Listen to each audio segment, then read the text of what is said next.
Amen. Anasema mbinguni kutaingia walio sharp. In the heaven, those who are sharp are the ones who are going to inherit the kingdom. Wandugu, tangia nilianza kuingia mwilango la Since when I started to come in this place, niliona vitu vya maajabu. I saw wonders. Kwa kuona kusimama leo hapa, For me to stand today, kwanza hii semene itaanza lundi jusqu'à dimanche usikie kichwa kuluma. so from Monday to Sunday, starting the week, you are not having a headache. Huyu ni Mungu. This is God. Ilikuwa kila saa unasikia hapa saa vitu viko vinakama. Most of the time I was feeling as if Unasikia kizunguzungu saa wangu. I was feeling dizziness, as if I want to fall down. Ukienda pima tension, Whenever you test for the pressure, iko mtesa kelke 200 and something. Nasa nikienda kwa hospitali hapa ni dega. So I was saying, if I go to the hospital, they are just going to hospitalize me. Siyo nimpatie Mungu nini. I don't know what I can give. Siyo nianzie wapi na niishie wapi. I don't know where to start from and to finish. Siyo kama leo kanisa ni ya kushukuru tu, mtupatie tutashukuru. Today we are just only thanking God. Batoto yangu, I saw my kids. sasa tulianza hapo. When we started here, Batumishi bakaona batoto. the men of God saw my children.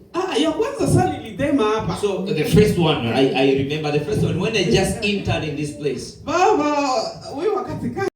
It was one of the Fridays. Akasema, leta fio wako wamuongeze akili. Bring your daughter so that they can increase intelligence to her. Na hapa natoka kurenywa walimu. And there I was coming from the meeting. Wanasema mtoto wako hakuna kabisa. They say your daughter, nothing is going on. Hatujui kama atapase. We don't know if she's going to make it. Lakini sasa walikia muombea. But when they prayed for her here, mtoto na Francais aongeaka na my daughter, she started to speak French. Even the French that she was not speaking, now she can speak in French. Even teachers were surprised. Mtoto masampusa. My daughter was 100%, 80%. I said, this God, no, I'm surprised. I said, the one who was stopping me. I said, I cannot leave. I can lose everything, but I cannot leave this place.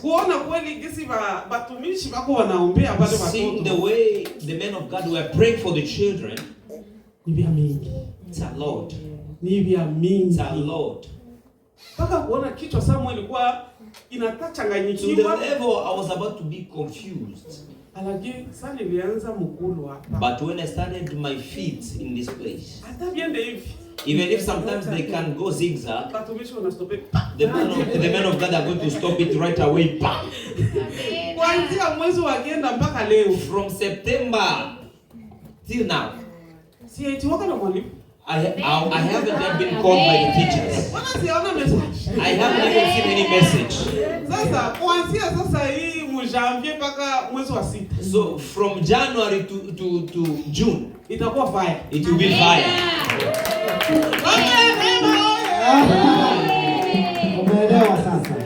Itakuwa fire. Lakini huyu Mungu anapola neema nimemuona jamani. I've seen him. Na sijui niseme nini. And I don't know what to say. Na nitamkamata na mikono yangu. And I will hold him with my two hands. Thank you, Lord. There is no one who can do this. We are here.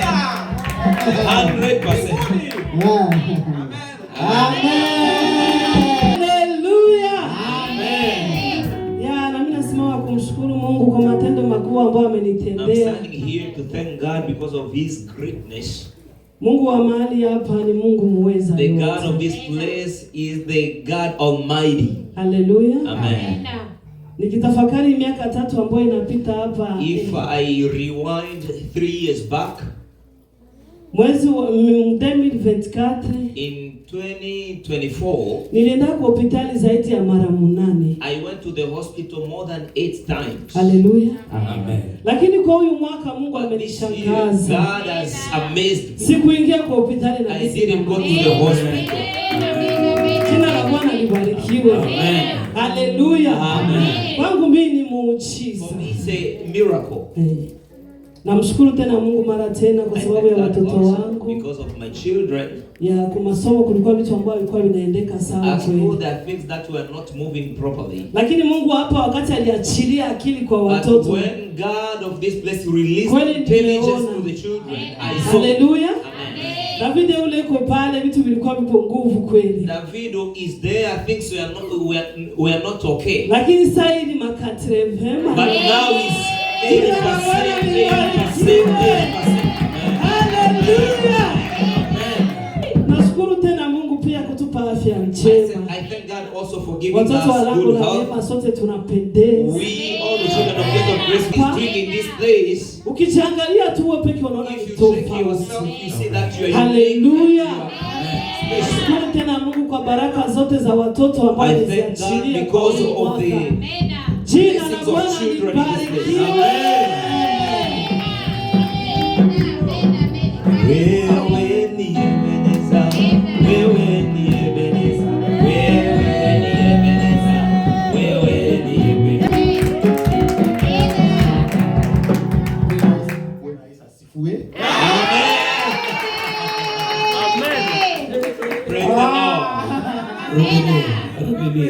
Rudilia, we should repeat.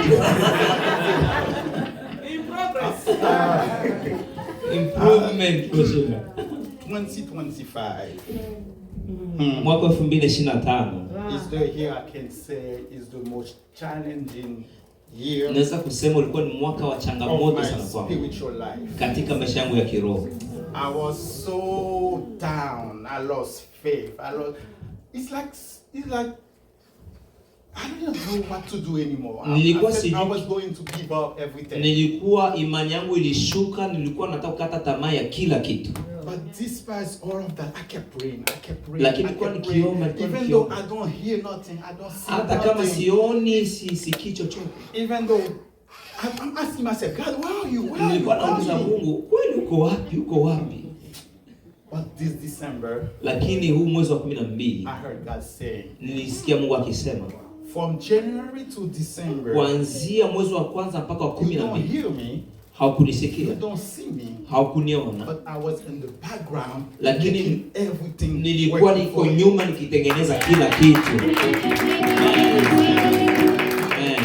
I praise God for that. Ninamtukuza Mungu kwa hilo. And the midst of my, I don't know how I can say it, unfaithfulness, na kwa sababu ya kutokuamini kwangu, he was still there. Alikuwa bado yuko pale.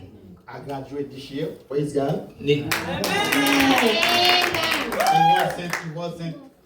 wasn't easy. Haikuwa rahisi kwangu. Working full time, going to school full time. Nilikuwa natumika spending masaa yote, nasoma masaa yote, to sleep. Masaa machache ya kulala. By the grace of God. Lakini nimeweza kufika hapa kwa neema ya Mungu. I'm not going to talk about the other guy because he already lost. Sitaki kuzungumzia kuhusu mtu mwingine, wengine wameshashindwa. But what I can praise God for is this week. Lakini na ambacho napaswa kumtukuza Mungu kwa sababu hii wiki, I almost got into an accident. Nilikaribia kufanya ajali ndani ya wiki hii. I was driving. Nilikuwa nikitembea. And I was listening to whatever on my car. Nilikuwa nasikiliza vitu fulani kwenye gari yangu. I was here but I wasn't here. Nilikuwepo lakini sikuwepo kivile. While I was driving, kwa hiyo wakati nilikuwa natembeza, the red light came out. I did not see it. Kukaja red light barabarani lakini sikuiona. Rouge. And someone was crossing before. So wakati nilikuwa natembeza, gari nyingine kaingia. I just turned the car around and go around that person. Nikajaribu kufanya ambavyo ninaweza kugeuza gari. I said, what just happened? Nikajiuliza, everybody stopped behind me. I said, oh. Kila mtu nyuma akaanza kuangalia. Do you guys know what it is? You know what? The light was red. So wakaanza kuniambia kwamba ilikuwa ni feu rouge. I almost hit someone. Nilikaribia kugonga. I would have been prison directly. Ningeenda jela moja kwa moja. I praise God for that because ninamtukuza Mungu kwa sababu saved me from that. Kwa kuniokoa au kuniepushia hiyo. Amen. God is faithful even though you don't understand. Lakini yuko siku zote. Wakati nimefika hapa Canada, when I got here in Canada, niko na ushuhuda mkubwa sana. I have a great testimony. Maana sikukuwa kama ni vita tena vya pale vinanifuata. It's not as if the battle that I had back home was still with me. No. Nilifika kwa hoteli nikaanza tapika damu. When I got to the hotel, I started to vomit blood. Nikapiga simu nyumbani nikamwambiwa nafanyiwa deliverance, nimeshatapika vitu vinatoka kutumia. So I got back home, they said you have been delivered and that is just the deliverance, the process of deliverance. That's what they told me. Nafikiria ni deliverance, kumbe ni magonjwa mazito. I thought that was deliverance without knowing it was the kind of sickness that I had. Na wakati bilinishika ilikuwa Friday, kwa ofisi hakuna mtu yote wa So it was on a Friday. At that office there was no anybody. Sikuenda hospitali. I did not go to the hospital. Nikajikaza tena nikaendelea na maombi. I tried all the best. I kept praying. Nikatoka nikafika mahali niliwekwa kuradiso. So till when they moved me to my place where I'm living now. Wakati nafika kuradiso tena na gonjwa zaidi. So when I go to my place I seek more. Nilianza kwenda kanisa mbalimbali. I went to different churches. Lakini kanisa naenda naona hazifanani na mimi. So every church that I was going, it was not looking like me. I wasn't feeling. Wakati naenda kanisa ya kwanza nikatoka nikaenda ingine. When I went to the first church, I left. I went to the second nikapata one. mtu akanileta hapa ndo nikaona baa. So when I came here, I said this is final. Manake watu walijaribu kuongea wakasema ni mtu wa kuzunguka kwa makanisa, lakini nilikuwa naona zile kanisa zote haziwezi kusaidia kabisa. No, I said that this is the church that I've considered to be my church. Unaenda unaomba unakaa lakini unatoka hakuna kitu. I was going to other churches, I was praying and I was feeling nothing within. Wakati nilifika hapa nikaona kweli napata amani. And when I came here I felt peace. Nashukuru sana kwa mtumishi. I truly thank the man of God. Ambaye Mungu alimfunulia kuhusu mimi. Whom God revealed about me. Na kwamba niombe nitapitia vita vikali. That prayed for me because of all things that I went through. Mungu amenilinda. God has protected me. Vita nimeziona za mingi. I saw a lot of battle. Na bado zinaendelea na nitaendelea kupigana nazo. And I will keep fighting. Nashukuru sana madhabahu hii. Sema nitaendelea kushinda. Mlisimama nami, nitaendelea kushinda. I will keep winning all the battles. Mlisimama nami wakati wa magonjwa. You stood with me during my sickness. Mkasimama nami kwa maombi. You stood with me in prayers. Na mpaka sasa hivi shida zote za magonjwa zimeisha. All the problems of sickness have been. Amen. Amen. I truly thank God.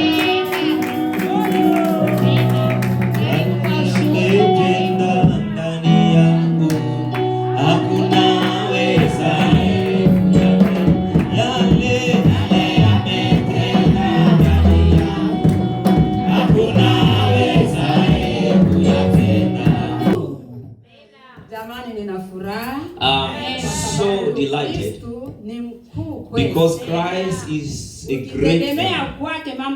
If we lean on Him, everything will be okay. Praise the Lord. Amen.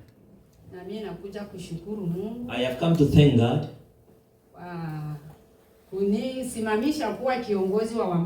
To make me because God keeps He's leading me. Because God has given me people who walk with me. And I do believe there are others who are going to strengthen us, that we are going to walk shoulder to shoulder with them. Amen. I thank God again because I'm going through a lot in the family, but I'm still seeing the hand of God, and He will keep bringing solution to all the problems. And I thank God also because of my children, my family. God is opening and He keep opening all the doors. Because we are standing all of us to pray. So I say God will keep doing it because I believe. Praise the Lord. nasema naenda kushukuru Mungu na nina imani hata niko na vita vingi vya miaka na miaka. Siapata solution lakini nina imani nitapata. So though I still have more battles for years and years, I still believe God I'm going to find the victory.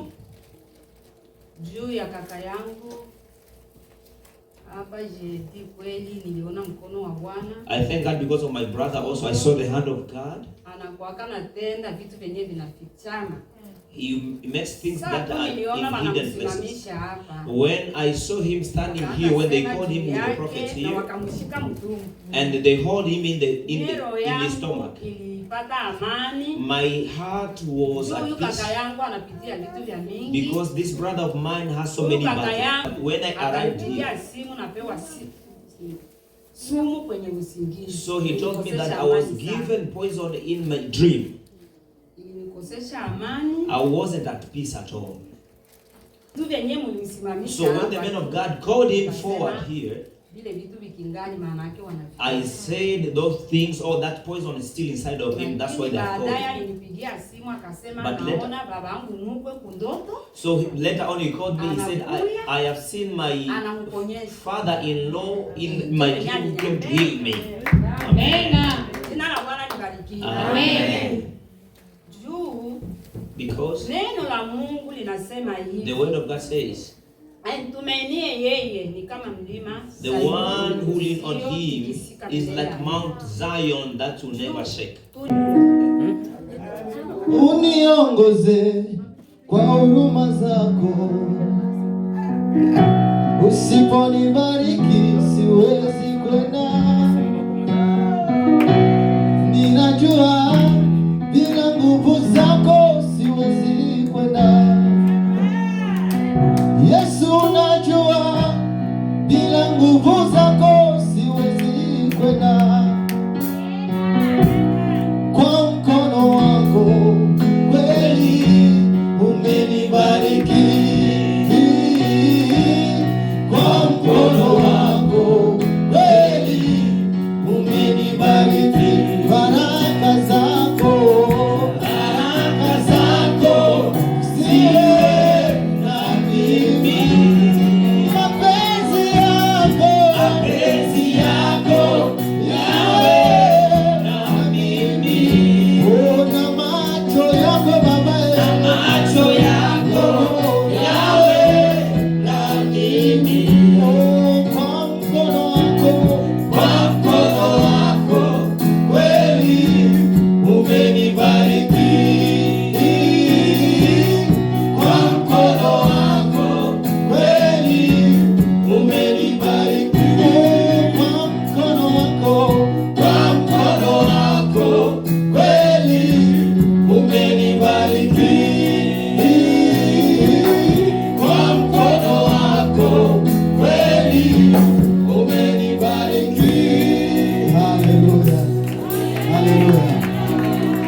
shukrani kafi. Amen, amen. Nilikuwa sana nenda shukuru wa mwisho. I even forgot if I was the one to testify for the last.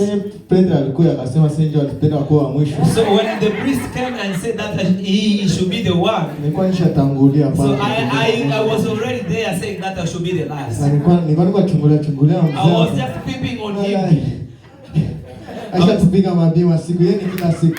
So I was saying, he was saying that he's the one who testifies every day. Na mimi nilikuwa namkalculate acha tunapita na mimi ndo. So I was just calculating saying that let him go first and be the last one.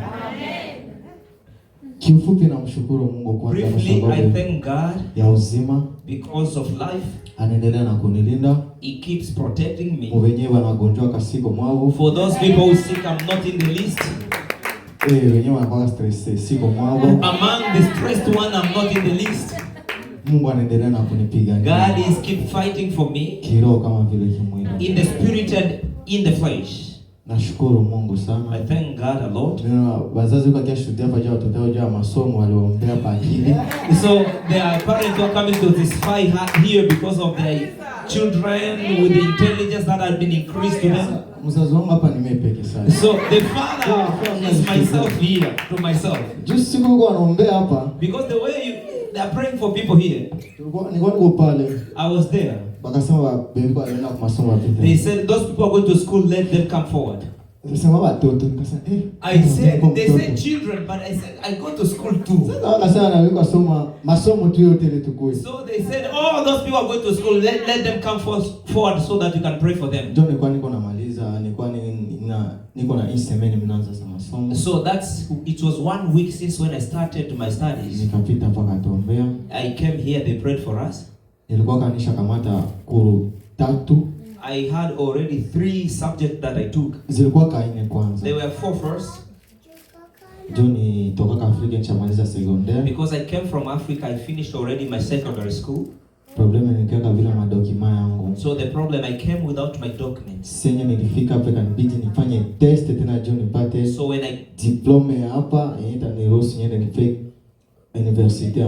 when I came here, I was supposed to do a test that will allow me to go to the university. So I went to do the test. When I did my test, the result, they told me I should go first to adult high school.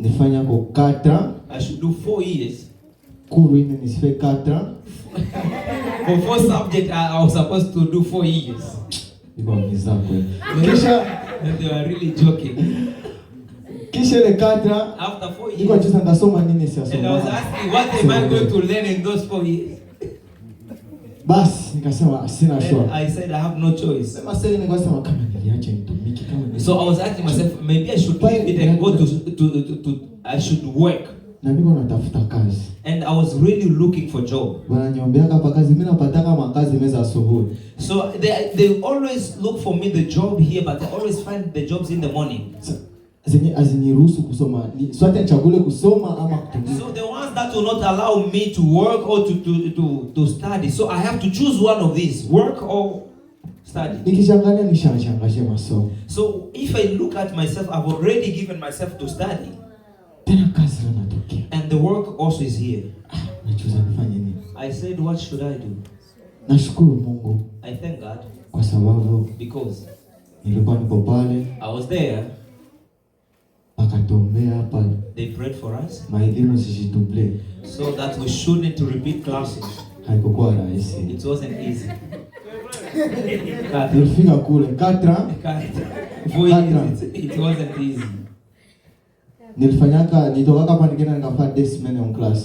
I left here. I want to do 2 weeks in the class. In my subject, I had one of English. So 2 weeks I finished my English. So I'm waiting to graduate on the English side. So English nilifanya exam ya mwisho. I did my last exam here in English of secondary. 93%.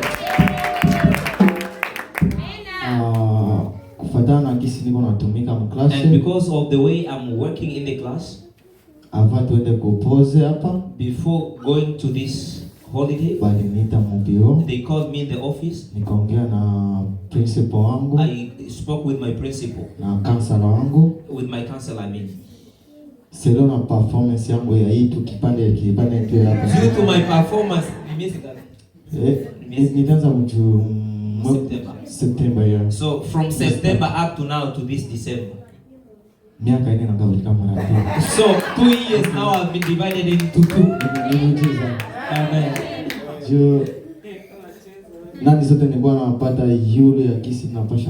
So because all the subjects I was getting higher and higher grades. So they told me in 1 year I will be studying 2 classes.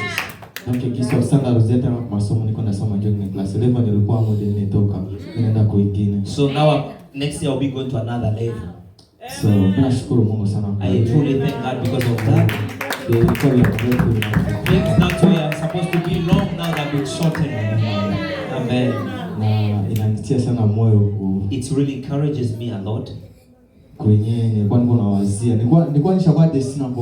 I was already disappointed. I was saying that I have to drop out. Just from the beginning I was saying no, I'll be a dropout.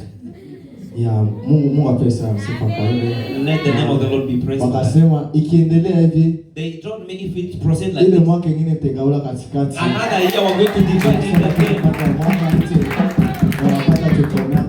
So that you can have your diploma and go. So ndio niko naomba Mungu anisaidie sana. So that I'm praying God to help me, the one who have helped me. Amen. Amen. Mimi kitu nashukuru Mungu sana. And another thing that I thank God for, kuendelea kunitia nguvu katika huduma to yake. keep energizing me in His ministry. Kila leo iko nanifikisha mahali ambapo nilikuwa siwezi. Every day He's taking me to the levels that I couldn't go first. Nakumbuka siku moja mtumishi aliniambia kakeni kwa evangelist.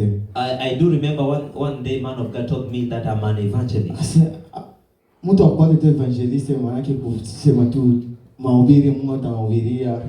Na evangelist itakosi katika kuimba, katika kupiga muziki. So an evangelist cannot be only preaching, but it can also be through singing. Ikikuwa tu kama ni habari njema ndio unatangaza. If it's only the good news that you are declaring, which means that is evangelism as well. Nashukuru sana Mungu I thank God a lot karama na kipaji because of this gift.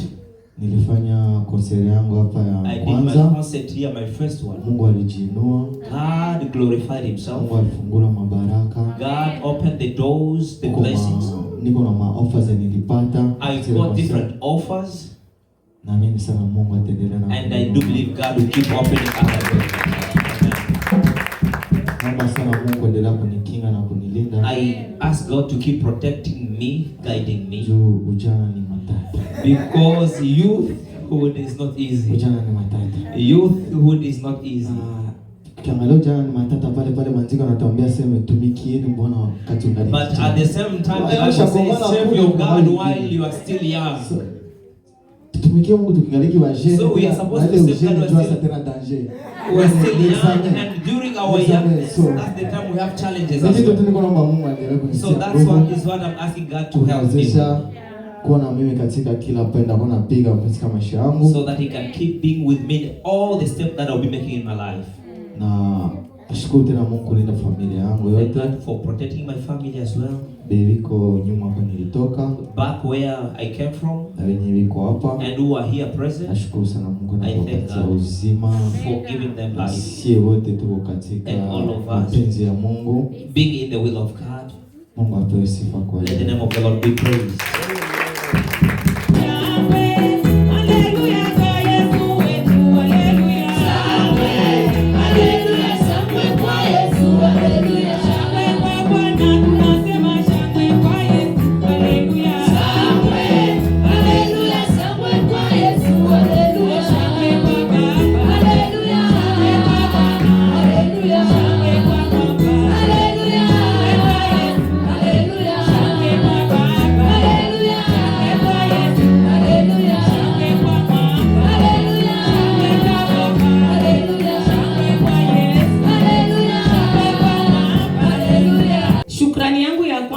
My first Thanksgiving. Napenda kumshukuru Mungu kwa ajili ya watumishi wetu. I want to thank Him because of our men of God first. Kwa nini nasema? Why am I saying that? Kwa maana tulipewa watumishi ambao wanasimamisha madhabahu mazuri. Madhabahu ambayo inakubalika mbele ya Mungu. The altar that is accepted before the Lord. Juu ya watumishi wote wa lango la neema. Because of all the men of God. Wote wanajinyimaka kwa ajili yetu. They are always wanakesha. They spend prayers. Wanakesha kwa ajili ya wana wote wa lango la neema. Prayers because of all the children of Gate of Grace. Nasema hii kwa sababu gani? Why am I saying this? Nakumbuka wakati moja wakati naanza kuingia kwanza mlango la neema. I remember when I started to come here. Kwa ajili ya shukrani yangu ya kwanza juu ya watumishi. My first Thanksgiving because of the men of God. Nikaingia hapa nilikuwaka mwenye kusamuka sa mtu matakufa kesho. So I was somebody who was so bizarre on my face as somebody who's going to die tomorrow. Na kwa kweli mawazo yangu yote nilikuwa ninajua kama nitakufa tu. And all my thought and ideas was that I'm just going to die very soon. Lakini Mungu kwa rehema, but God by His grace and mercy, akafanya njia nikuye tena niingie mlango la neema. Come in the gate of grace again. Nikakuya kutanana na wa Ezekieli. I came to find Ezekiel of Gate of Grace.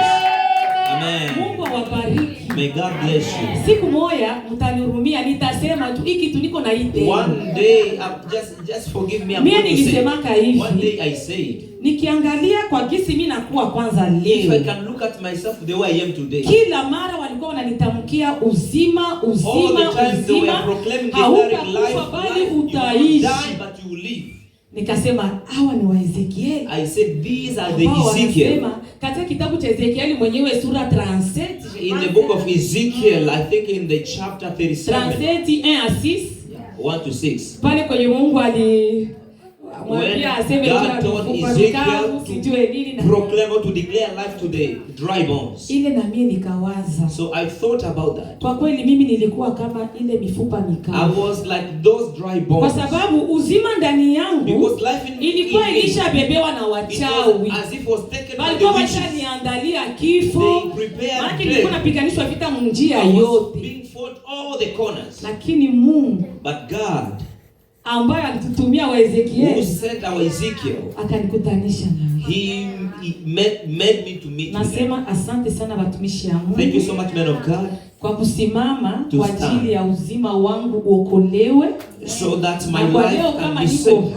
And if today I'm kwa sababu nyinyi mlimtamkia maneno mazuri, it's because you spoke maneno ambayo hata mzazi wangu hajawahi kunitamkia. Even my mother or my parent never spoke to me. Nashukuru Mungu kwa hili. Thank you so much. Na ingine, and something else, shukrani yangu, my second thanksgiving, nashukuru Mungu kwa sababu I thank God because mimi hata kisi mko naona naingia mlango la neema, even when you were seeing me coming in the gate of grace, nacheka, nitacheza, nitaimba, smiling, singing. Nilikuwa na watoto ambao walikuwa wananikataa, wanasema mimi siko mama yao. So I had children who denied that I'm not their mother. Ulishakona unakomalisha watoto, mtoto mwenye utatuma hata mai akusaidia hata kama ukigonjwa, unatumainia mtoto yuko pale anaweza kusaidia hata kikombe ya mai na hata. I had children whom you can even send for water to bring. Unazania ile ni rahisi. They couldn't even do that. Mtoto wako mwenyewe ulizaa, your own children that you get, unahangaika naye, unafanya nguvu kumtafutia maisha iwe mzuri. You are trying to fight for that child. Lakini ni ule mtoto ambaye wanapitia kutumikisha kama kufanya vitu vya aje tuwezi ngoja. He is coming against you. Nashukuru Mungu wa madhabahu ya Thank God of Gate of Grace. Kwa nini nashukuru? Nasema hivi. Why thanking God and why? Labda kuna wengine watasema anakuja kuexpose watoto yake. No. Maybe some people may say that he has come to expose her children. Nashukuru kwa sababu I thank God leo today mtoto wangu mwenyewe alikuwa ananiambia, sasa ile travail de femme, c'est pas nous de le faire. This is the work of the women. We men, we can't do that. Yeye peke anakuwa nasimama, mama unachoka. Now he can stand by himself. Mama, you are tired. He can wash the dishes. Wash the dishes. Hii ni muujiza kwangu. This is a miracle for me. Amen. Depuis papa aliombeaka ile mafuta, mnakumbuka ile mafuta for the oil here. Since the day prayed for the oil. Sasa kwa hivi ninaelewa kwa nini wachawi waliniibaka kwanza hatu ya kwanza. So now I understand why the witches stole my oil for the first time. Walikuwa wanajua kuna kitu ambacho kitafanyika. They knew why what is going to happen next. Turu ya pili sasa walikia kuiombea kweli.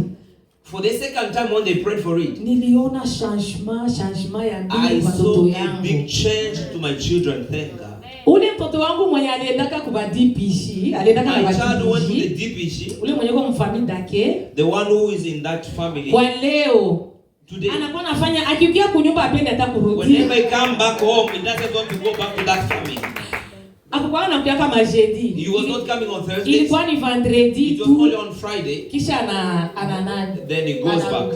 Lakini but anakuwa anafanya hata jeudi mwa hivi anajikia yake mama mimi najiwakilia tu yangu. On Thursdays he says mama you just remain here. Nikasema Mungu asante kwa hii hatua. Anakuwa anakuja jeudi analala kwa nyumba anakuwa anaona ule mtoto jeudi mpaka mpaka lendi ndio anarudia. Monday is when he goes back to the other family. Nashukuru Mungu sana sana because of that. Kwa nini nasema? Why am I saying? Nataya mafuta kwa nini? Why am I mentioning? Jamani, tusizarau vitu ambao watumishi huko wanatuambia. Know what the men of God are doing for us here. Ile isho. Lastly, tunazoea kuwaona hapa. That we always see them here. Lakini machoni pa Mungu, but before God, ni viumbe tofauti yani. They are different beings that considered. Kwanza wanaitwa wa profeti. First they are called the prophets. Kinywa cha Mungu. The mouth of the Lord. Wanakilisha Mungu mzima. They are representing God himself. Mimi naonaka hivi kama papa profeti wote kuna simama hapa. Whenever I see one of the prophets stand here, nasemaka ona Mungu mzima. I see the full God standing. Amen. Wakale walisema wa Ezekieli, wa profeti fulani, wa Ozee, na sisi kwa leo tunasema papa vyao, Mungu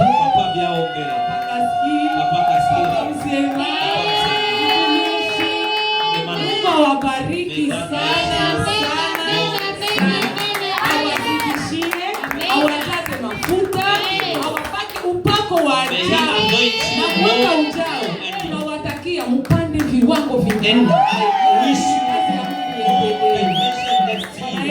you amen, amen.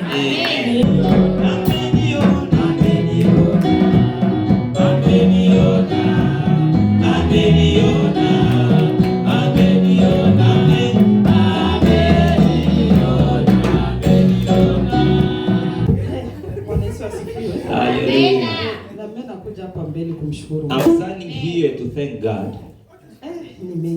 It's a lot. Kuanzia mtumishi ametufundisha manake ni mwaka mimi nilikuwa ni December. It was last year December. Kuanza na Bwana. They told us to start with God. Amen. Lakini sasa sijui moyo mwaka tutaanza na teme gani. I don't know which this year we are going to start with which word. Last year we started to start with God. Kuanzia mwezi wa kwanza, because since January mtumishi ametuambia kuanze na Bwana na kweli. The man of God told us to start with God. Naanza safari yangu kwanza nilibeba ujauzito wa mtoto wangu wa 4. I may say my journey from my 4th child. Manake sijui nianze kusema, manake ilikuwa ni tofauti sana kumimba niliwahi kubeba. I may say it was mimba ya tofauti sana kwangu. It was a very different pregnancy from other pregnancies. Kuanzia mwanzo, from the beginning of it, nilibeba mimba mpaka gisi nimezaa. Till when I finished my pregnancy. Nilikuwa natembeza gari. I was driving. Sijui niseme nini. I don't know what I can say. Utukufu moja wa ajabu. This is the grace of God and glory of God. Paske na kumimba zangu zilizopita nilikuwa in my past pregnancies siwezi kutembeza. I couldn't drive. Gisi itaingia na mpaka gisi nitaanza. From the beginning of the pregnancy till when I'm going to give birth. But this since the beginning of the pregnancy till when I gave birth. Naenda kupeleka watoto kugari. I was taking my children to daycare. Amen. By myself. Nilizaa tariki 2, sijaeneza mwezi nimezaa. I gave birth on the 2nd. I gave birth on the 2nd and I'm strong. I don't know how you see me. How do you see me? Am I weak or I'm strong? People asking me, did you give birth or what is going on? Nasema mtoto yuko kwa nyumba. I'm saying my child is at home. Lakini atakuja na mtamuona. She is not yet supposed to come, but one day he will come and you see him. Mpaka hivi niko najibakia najiuliza. Till now I'm still asking myself, where is this strength coming from? Baada de jour nikatoka mpaka mama pale.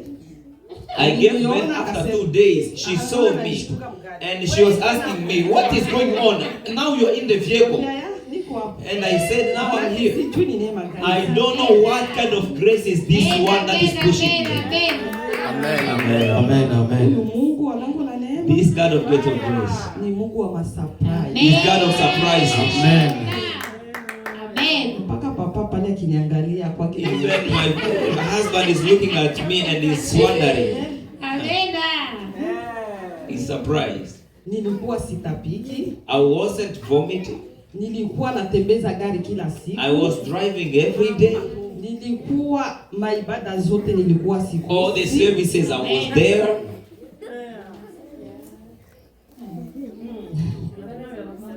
Maibada za wamama. Even the services of mothers I was there. Amen. God of Gate of Grace.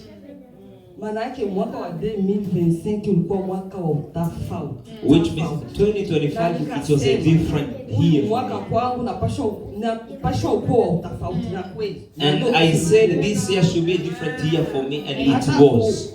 Hata kukiroho ilikuwa utafauti. Even spiritually I was different. Nikiingia tu maombi nikiomba. I go in prayer and pray. Napewa vitabu manake. And I was given scriptures.